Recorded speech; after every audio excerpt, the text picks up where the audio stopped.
What's up, y'all? I am Chris, strength and fitness coach for Black Diamonds Fitness.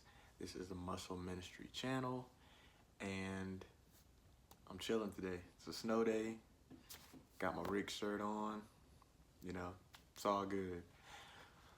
But I come with a little bit of, it's not really upsetting news, but a little bit unexpected given the plan. So anybody who's been following me for the past few weeks knows that I've been doing a cut for the spring.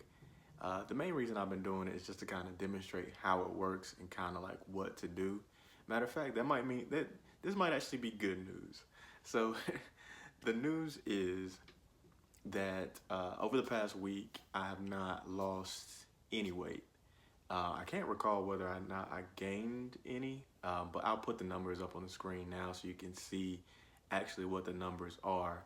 But basically, I weighed in today at 189.3 pounds, I believe, which is not bad from where I started. As I've stressed with a bunch of my clients, the number that you see on the scale is only one piece of the puzzle. Other numbers that you need to consider when you're cutting is how your clothes fit, so that's your clothing size, and also the measurements you take. So I encourage people to take measurements of their chest, their arms, their waist. The waist is the big one.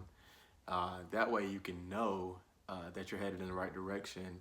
The mirror will tell you way more than the scale will. So that's thing number one. But at the end of the day though, like, you do want to be able to see those numbers go down on the scale. So like I said, I started the very beginning of the year.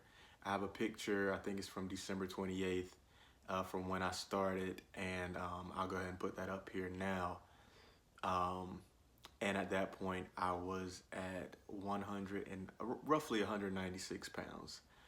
So I've still lost about 7 pounds since then, and here's me now. So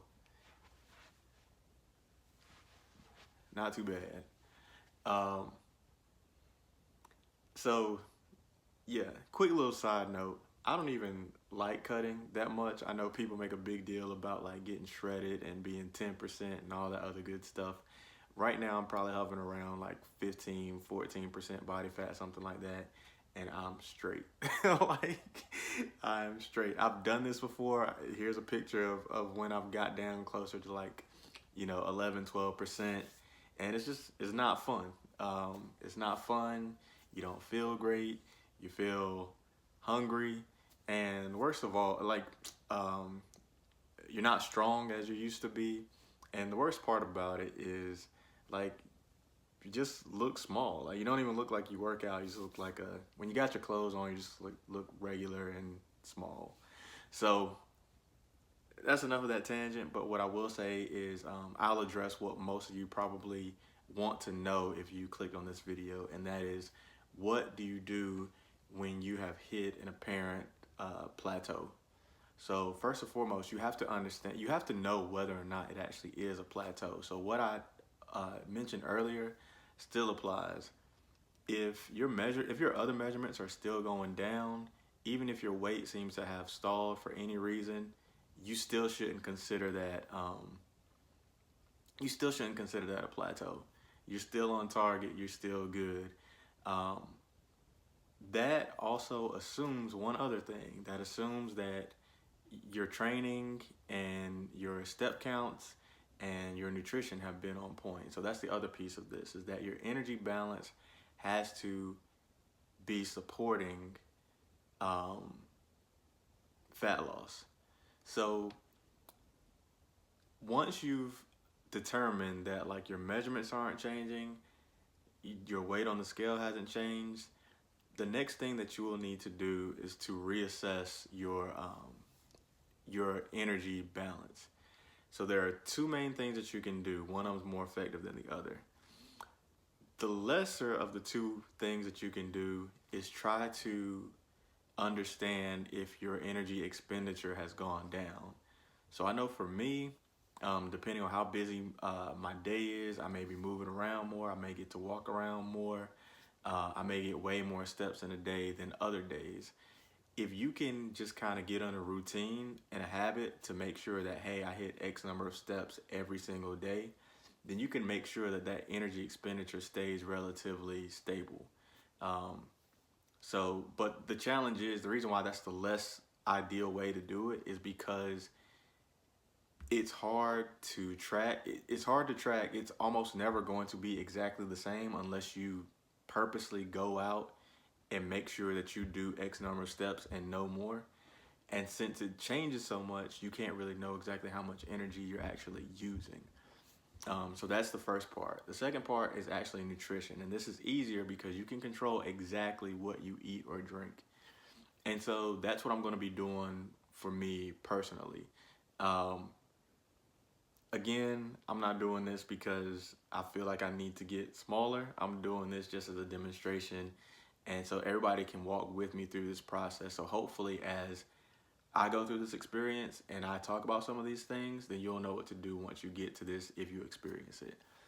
So, what I've been doing before is kind of going off what I normally eat. It's pretty regular routine every day. I eat something similar. I eat around the same time every day, and the number shouldn't change that much. But there's potentially some error.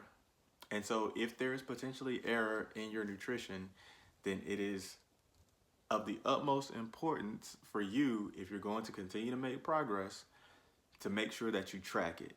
So that's what I'll be doing for the next week. For the next week, I will actually be tracking my calories.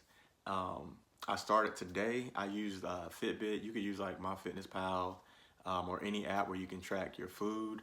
Here's a post of what I got today. So as you can see, um, I just had a protein shake that I bought from the store, a banana, a protein bar, and then like the rest of it was like half of a protein shake I made last night. So I came up to about 900 calories so far, something like that. What I found in the past is that for me, and it works for most men as well, if you start with a number around like 1,800 calories per day, regardless of what your step count is, you should see weight loss from that number, because that's a common like baseline, like minimum that like men probably shouldn't go under. 1,500 is maybe you can get away with it, but that's still kind of extreme.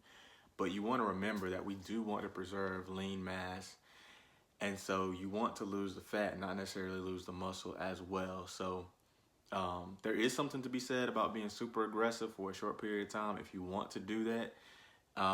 But for these purposes, I'm just going to make some little tweaks. We'll see how it goes. But yeah, what that's going to look like for me is I'm going to be more intentional about my measurements of the food that I'm eating. I'm not going to like weigh it or anything like that. That's overkill. At this stage, it's overkill. If you're trying to get like sub 10% body fat, something like that, then it's worth paying more attention to, but not at this level. So I'll give myself kind of a buffer for dinner. So what I mean by buffer is I'm going to assume, even if I'm wrong, I'm just going to assume that my dinner is 1,000 calories. So I'm going to take whatever dinner my wife is making today. I'm going to take a decent serving. Most servings of, if I'm going to eat like a regular dinner, it would hover around like 700-800 calories. I'm going to estimate it up to 1,000 to be conservative. And if I do that 1,000, then that means that if I'm sticking with 1,800 calories, that means I'm already over. So, so at that point, that's the game plan. The game plan is to hover around the 1,800 to 2,200 calorie mark. Make sure that those calories are tracked daily, and we'll report back next week and see how things are looking. I'll show y'all exactly what the numbers look like. We can talk about it as far as calories, and we can also talk about it as far as like movement and weight to see if anything has changed there. We're still on the right track according to Happy Scale. I'm still dropping weight. It's slowed down to like 0.8 pounds per week or something like that, which is not bad. But for people who are newer to this, who have quite a bit more weight to lose than I do, that process should be faster. I would say shoot for 2 pounds or 3 pounds a week, depending on how much fat you have to lose. Um, but that'll do it for me today as far as this week's update. Um, if you found this useful or you know somebody who will find it useful, definitely like, subscribe, share.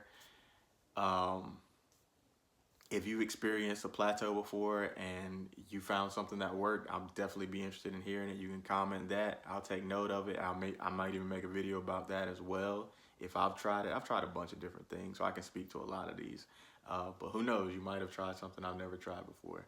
Um, I'm always taking applications for coaching. If I do have spots available, then I'll contact you and see how we can get started. But it doesn't hurt to at least apply. But yeah, that's it, y'all. Till next time. Peace.